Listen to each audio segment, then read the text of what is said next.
सेबी की जो board meeting 19 जून को होने वाली है, उसमें एक बहुत ही इंपॉर्टेंट मुद्दा जो डिस्कस होने वाला है वो है transmission of securities in case अगर किसी के घर में कोई अनफॉर्चुनेट इंसिडेंट, किसी डेथ होता है और कोई विल नहीं है, कोई नॉमिनी नहीं है, तो सेबी चाहता है कि यहाँ पर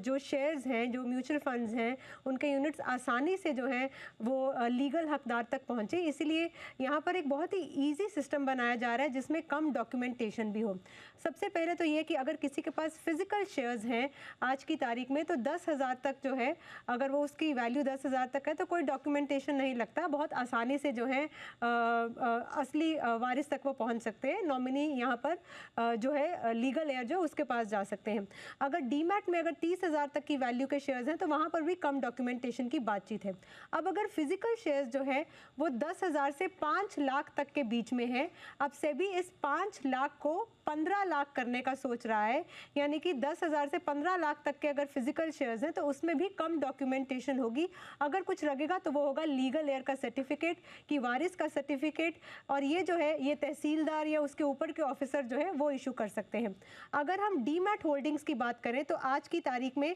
30,000 से ऊपर तक की, और अगर वो 15 लाख तक के हैं डीमैट होल्डिंग में शेयर्स हैं, तो यहाँ पर भी लीगल एयर का सर्टिफिकेट लगता है, यानी कि वारिस का सर्टिफिकेट लगता है, नॉमिनी का। और ये अब सेबी जो है इस 15 लाख की लिमिट को जो है 30 लाख बनाने का सोच रहा है, ताकि यहाँ पर भी आसानी से जो शेयर्स जो है वो ट्रांसफ़र हो सके, लीगल हकदार तक पहुँच सके।